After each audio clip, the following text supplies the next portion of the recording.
Hello, আশা করি তোমরা সবাই ভালো আছো। তো আজকে আমি হাজিমে নো ইপ্পো এই এনিমেটার রিভিউ করব।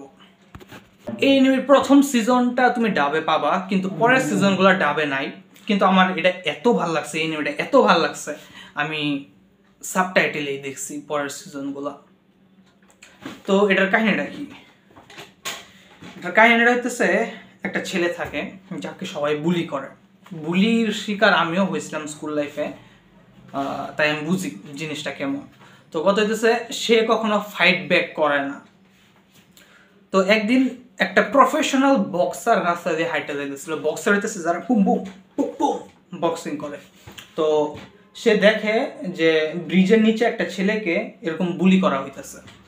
তারপর সে ওই ছেলেটাকে বাঁচাইতে যায় এবং যারা ডিস্টার্ব করতেছিল ছেলেটাকে বলছে যে তোমরা ডিস্টার্ব করো না, কিন্তু যারা খারাপ ছেলে তারা তো খারাপই। তারা ওই বক্সারের সাথেও ফাইজলামি করা শুরু করে দিচ্ছে। তারপর বক্সার জাস্ট তার শ্যাডো স্টেপ দেওয়া গেছে তাদের ভিতর দিয়ে এবং জামার বোতামগুলা খুললা হাতে নিয়ে নিছে, জাস্ট দেখাইছে তার স্কিলটা। এবং যারা বুলি করতেছিল তারা ভয় পায় দৌড়াই গেছে।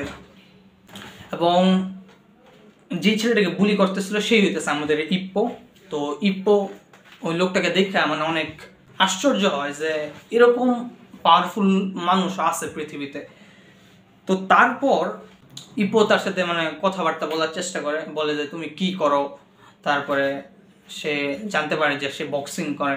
তারপরে সেও বক্সিং করার চেষ্টা করে এবং বক্সিং করার জন্য তাকে প্রথম একটা টাস্ক দেয় যে গাছের পাতা ধরতে হবে একসাথে অনেকগুলো এইভাবে।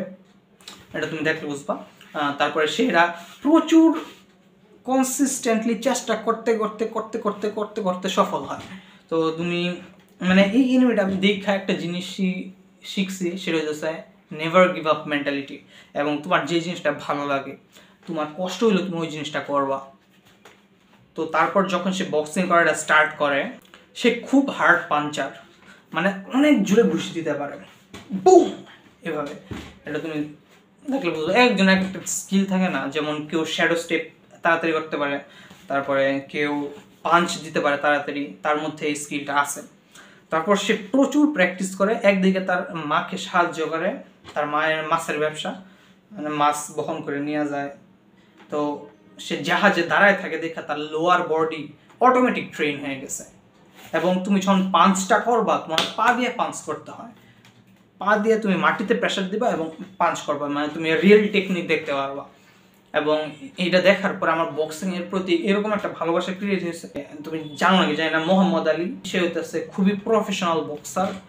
তার বক্সিং ভিডিওগুলো দেখছি গিয়া রিয়েল লাইফে, এবং আমার অনেক ভালো লাগছে এই এনিমেটা। সেই নেভার গিভ আপ, সে যেরকম বক্সিং এ দেখাইছে আমি জিনিসটা দেখাইতেছি জিমে। আমারও যত কষ্ট হোক আমি জিম করবোই, আমার মানে অনেক একটা ভালো লাগা কাজ করে। একটা ফাইটিং টাইপ এনিমে দেখতে চাইলে তুমি এই হাজিমে নো ইপ্পোটা দেখতে পারো, অনেক ভালো লাগবে। আমার খুব ভালো লাগছে, তাই আমি তোমাদেরকে রেকমেন্ড করলাম।